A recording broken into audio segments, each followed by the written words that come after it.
2013 presidential candidates Martha Karua and Peter Kenneth have asked Jubillee and CORD politicians to seek a middle ground in the dialogue standoff to help diffuse tensions in the country. Now, this sentiment was also echoed by Catholic Archbishop Cardinal Njue and ACK's Eliud Wabukhala, who said a solution should be found within the law and within reason. Here's Patrick Amimo with the details.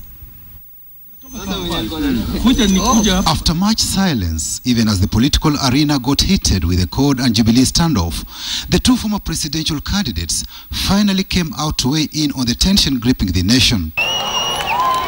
NAC Kenya has called on President Uhuru Kenyatta to unite Kenyans by convening a national forum comprising representatives of the county governments, political stakeholders, religious leaders and civil society. Rallies are not a problem, but every Kenyan, our utterances, whether inside a rally or just at a place like this, in this press conference, must be responsible and within the law.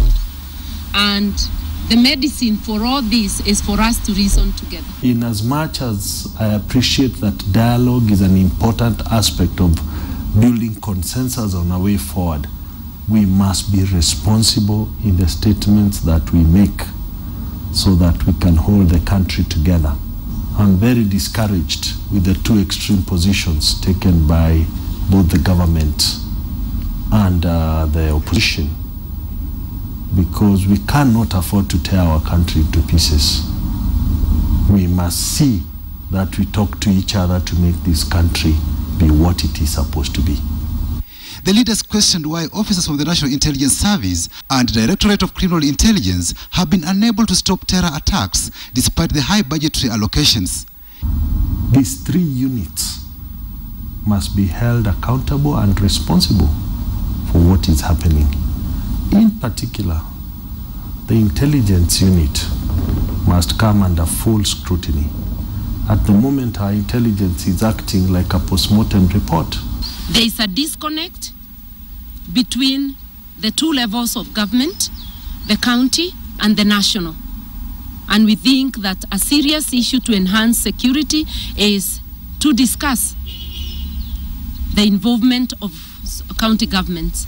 The heads of the Catholic and Anglican churches in Kenya have cautioned against holding public rallies at this time and asked the government and opposition to agree on a way forward to resolve the country's pressing issues peacefully and lawfully. We shall definitely not allow our churches and religious functions to be platforms for peddling inflammatory remarks, abuse, and indeed disharmony. And therefore we are calling upon all leaders, particularly political leaders, to understand that leadership is a calling from God. And this calling from God also demands us to use the privilege with the responsibility. NAC Kenya wants the government to review and strengthen law enforcement agencies and involve county governments in matters security. Patrick Amimo, KTN.